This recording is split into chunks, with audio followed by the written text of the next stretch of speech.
Bleach, amigos, episódio não é episódio, agora é o volume 72 da Guerra Sangrenta. Na verdade, o final dele. Preciso rebobinar a fita, porque eu tô muito pegada ao episódio. Não, agora nós estamos acompanhando o quê? O volume. Infelizmente, esse volume eu não tenho ele físico ainda, mas terei. Então, esta conversa sobre o restinho do volume 72 será apenas aqui, com a minha cabeça. Não vamos ter o material físico. Mas, voltando sobre o episódio, a gente tem muitas coisas interessantes. A gente tem a volta do Hitsugai querendo, assim, dar uma de Frozen, let it go, congelar tudo. Na verdade, não tudo, só o Gerard mesmo. Aquele chato insuportável vestido de Thor. Nós temos a Yoruichi de deusa, trovão, chique.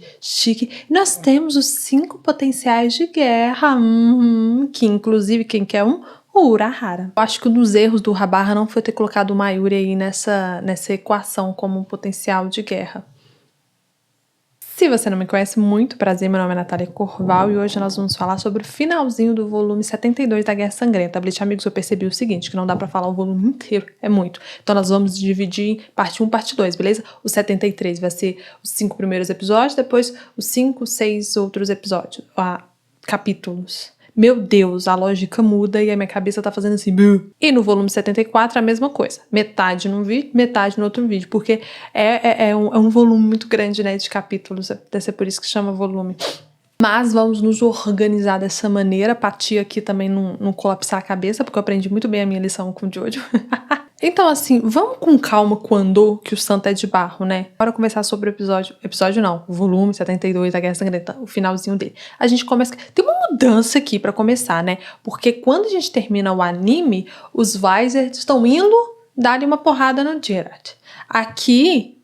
O Shinji tá caído com a Muma ajudando ele, a Hiyori e o Hachi ali brigando com o Gerard. Aí ele tá falando, nossa, os capitão, chato, cara insuportável. É incrível como ele consegue se manter muito fiel, ele é insuportável no mangá e ele é insuportável no anime. Eu devo dizer pra vocês que é uma experiência muito interessante ler o mangá. Eu não lia mangá, eu comecei a ler mangá lá com Jujutsu Kaisen. Não sei vocês, não sei como é que foi a experiência de vocês, mas quando eu peguei, por exemplo, o Naruto, Bleach também, peguei e fui ler o mangá, a sensação que eu tenho é que eu fico muito mais próxima do autor do que no anime. Vocês sentiram isso ou não? Sei lá, por exemplo, Naruto foi muito diferente pegar o mangá e ler Naruto. Mesmo parecendo bastante. Não sei, parece que eu tava mais próxima do Kishimoto, mais próximo do artista, sabe? Faz sentido? Não sei se faz sentido. Comenta aqui se vocês também percebem isso, que vocês ficam mais próximos do autor. Mas voltando ao volume, porque eu mesma me perco aqui nas minhas anotações, nos meus pensamentos, a Hiyori apareceu e tá brigando com o Gerard. Aí ela chama ele de cabeça dura. Ele vira e fala assim, não, mas eu não sou cabeça dura, o meu cabelo é macio. Ela fala assim, eu não falei literalmente não, homem. Você é doido? Aí ele fala, não sou doido não. Acontece que vocês, como capitães assim... tem nem a capacidade de dar conta, de defender. Eu vou morrer de tédio. Chato. Que cara chato. Aí ele fala que ele nem tá conseguindo sentir a pressão espiritual dos capitães. Fala meio que vai ser muito difícil conseguir achar os capitães. Mas, de toda forma, ele vai levantar assim tudo pros ares. Nisso ele já deu um pau nos Visers. Diz que ele vai levantar tudo pros ares e vai matar todo mundo. Vai conseguir matar todo mundo de uma vez. Então vem uma voz do além e fala, julgando pela Reiatsu, do Shunsui, do Kyoraku e de outros, quer dizer que eles estão por aqui. Então deixar você levar tudo pelos ares seria uma espécie de abandono de dever. Então me faça o favor e fique congelado por toda a eternidade. O Hitsugai apareceu, gente, que emoção. Ai, Kuba, eu te amo. Eu amo quando os capitães chegam assim. Vou falar pra vocês. Eu amo Bleach. Fiquei um pouco tonta, talvez. Aí o Gerard vira e fala assim, e você, quem é? O Hitsugai responde, o capitão da 10ª divisão das 13 divisões, Hitsugai Toshiro. Bleach, amigos. Que emoção. Eu amo quando os capitães chegam assim, sabe, botando uma banca. Pá, chama a responsabilidade pra eles. Nossa senhora. Aí a gente tem o diálogo à la Kubo, porque o Kubo, eles nos fornece, assim, um material de humor que eu não sei explicar por que eu acho tão bom. Porque eu tenho a sensação que não é um humor tão bom, é um humor meio quebrado, porque ele, no meio disso tudo, o Gerard vira e fala assim, vamos ser amigos? Mana, Qual é o teu problema? É a roupinha Quincy, que detalhe. Ele tá com essa roupinha Quincy, o Hitsugaya. Por que ele ainda tá com essa roupinha Quincy? Alguém tira essa roupinha Quincy desse homem, pelo amor de Deus. Me incomoda ver ele com essa roupinha Quincy.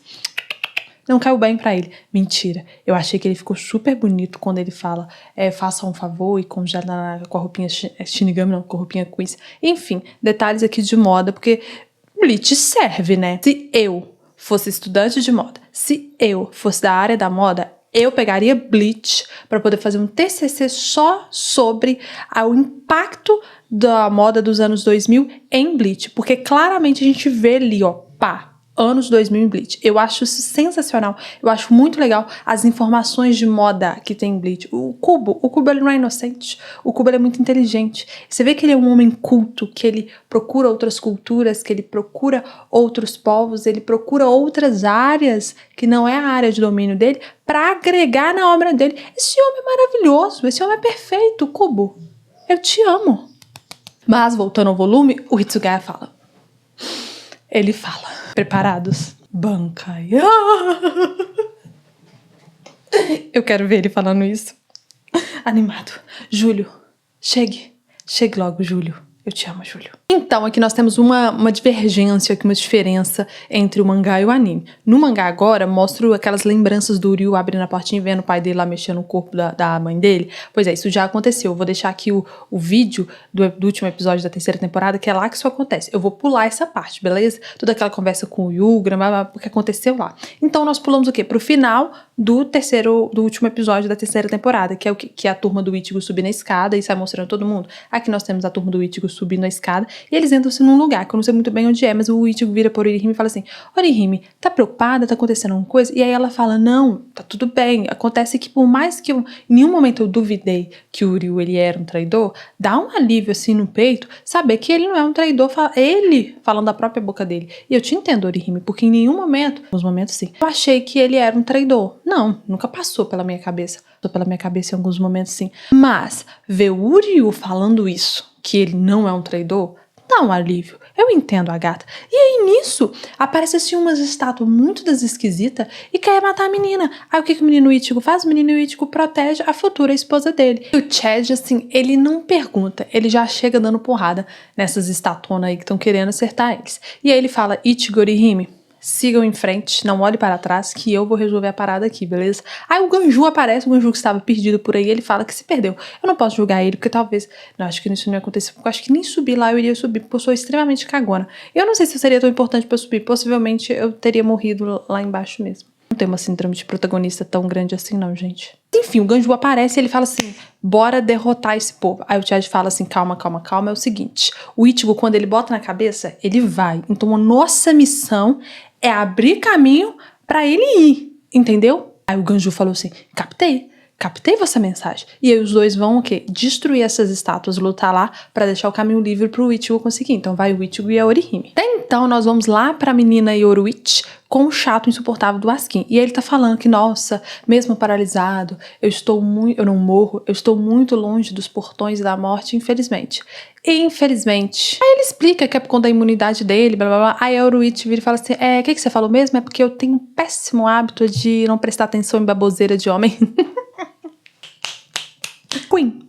Ele vira pra Yoruichi e fala assim: você também não tá tão boa assim não, viu? Você pode estar em pé, o que é muito estranho. Tô tentando entender como é que você tá em pé, gata.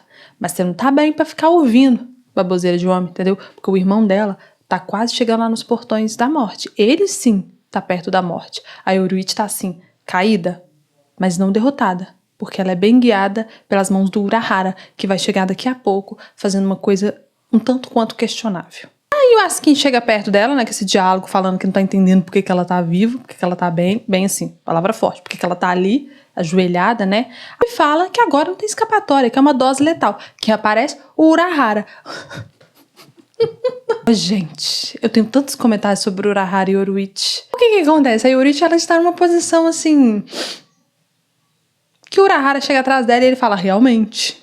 A Urahara chega assim por detrás e fala: realmente, as suas nádegas de Yoruichi estão cheias de dose, ela é uma dose letal, algo assim. E ele leva o quê? Uma pesada no queixo, porque a Queen, ela não deita, ela jamais pode ser Urahara, mas se chegasse falando das nádegas dela, vai levar uma pisa na queixa, e foi o que ela fez. E ele falou, você é louca, mulher? Urahara, também não se faça, né, meu filho? Você tá aí falando da bunda da mulher. Ei, não se faça, porque você é muito dos espertos, viu, Urahara? E que ele tanto sabe que o que ele fez não foi legal, que ele pede desculpa, ele fala, realmente foi um pouco vulgar, agarrado na bunda dela, e ela fala assim, dá pra você pedir desculpas não olhando pra minha bunda? Eu agradeço, Urahara. Eu vou ser sincero com vocês, o tanto que esses dois se pegam, não tá escrito. Eu acho que o Kubo, ele nem coloca, porque não tem cabimento, não cabe na obra, o tanto que esses dois se pegam. Concordamos, né?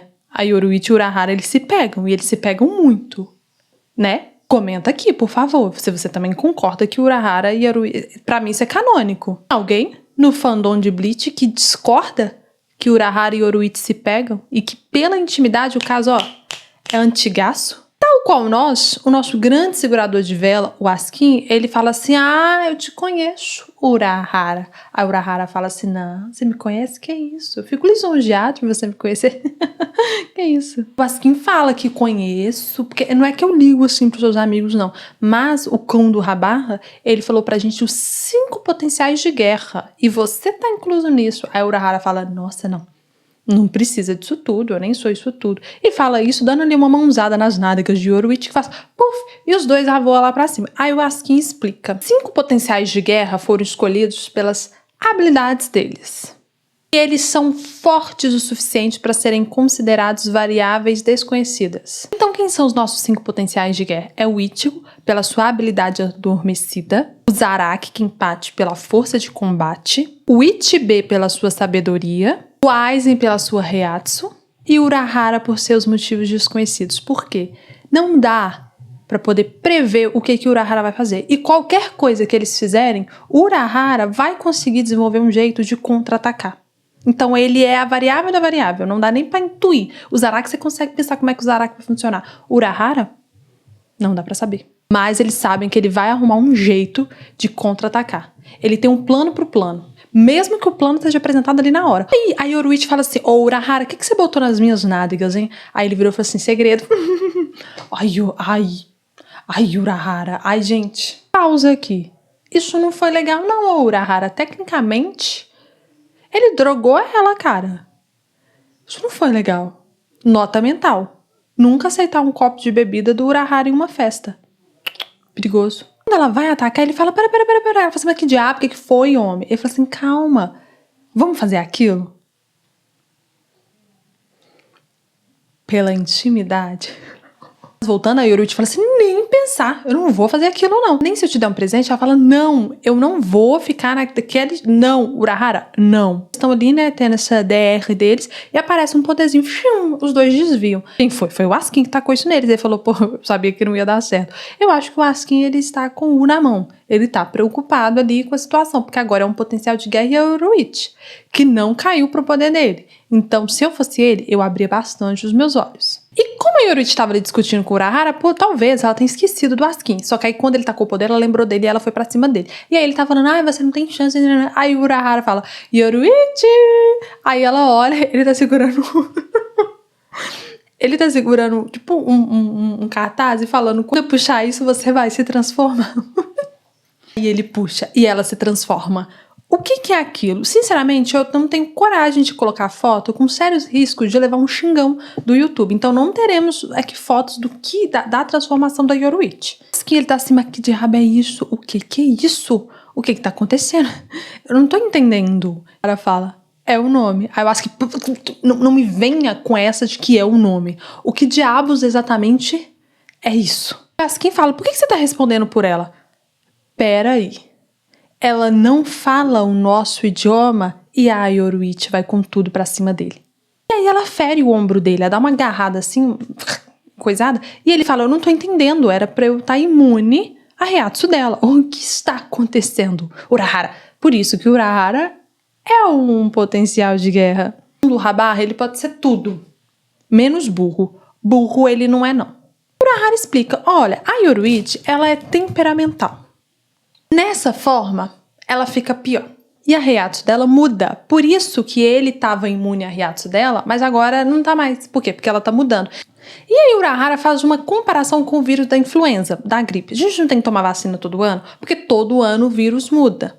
Ele tem uma mutação. Mas não é uma mutação total, porque ainda continua sendo vírus. Mas tem uma leve mudança. E é isso. Então teve uma mutação ali na Yoruichi. É a Yoruichi, mas não é a mesma Reiatsu. Daí ele continua. O Askin, ele precisa de mais ou menos 1 minuto para ele poder adaptar a Reiatsu nova e conseguir ficar imune. Então é como se o Askin conseguisse em mais ou menos 1 minuto criar a vacina para o novo vírus. Só que tem um detalhe nessa mudança da Reiatsu da Yoruichi. Porque o Urahara não é o nosso potencial de guerra, porque não dá para saber o que ele vai fazer. E qualquer coisa que você fizer, ele faz um contra-ataque. A Reiatsu da Yoruichi, ela tá mudando 48 vezes por segundo. É impossível o Askin conseguir criar uma imunidade contra ela. Ou seja, ela deu um pau no Askin. E como uma boa gata, o Urahara chamou ela e ela foi e ficou agarrada nele e lambendo ele. Gente, eu não sei porque que o Yoruichi não gosta dessa forma. É porque muda completamente quem ela é. Inclusive, o Urahara fala que o fato dela só responder ali ele é um erro. Mas ela fica tão fofa assim. Urahara, você é um safado. Você é um safado. E são só 5 minutos que ela fica nessa forma. Então o tempo já tá acabando, ela já tá voltando ao normal. Só que nisso, vem uma bola assim, gigante. E Urahara fala, eita, que isso? É o Askin. Esta merda não morre. Ele chamou de a bola deluxe de veneno. A maior que tem lá, blá, blá, blá, blá, blá. Eu entendi que é o ápice do poder dele. É como se fosse a Bankai dele, né? É o ali. Pá, cheguei aqui. E o nome é Hassen. Eu acho que é assim que pronuncia, mas a tradução é degustador de veneno de Deus. Macabro, não? Absolutamente, Askin. Absolutamente macabro. Acabamos assim. Eu particularmente amei. A gente teve a Bankai do Hitsugai, a gente teve o Hitsugai aparecendo, a gente teve a Bankai dele, a gente teve o humor do Kubo, a gente teve o Urahara e o Yoruichi insinuando ali que eles se pegam, porque eles se pegam, né? Então acabamos assim, Bleach, amigos, o volume 72 da Guerra Sangrenta. Agora o próximo é o 73. O 73 eu tenho, então vamos dividir o próximo vídeo em 73 parte 1 e 73 parte 2. Mas comenta aí, gente, o que vocês acharam, assim, desses capítulos, da transformação da Yoruichi, da chegada do Urahara, da chegada do Hitsugaya, desse poder final do Askin, degustador de veneno de Deus. Me conta aqui nos comentários. Um beijão pra vocês e até o próximo vídeo. Bankai!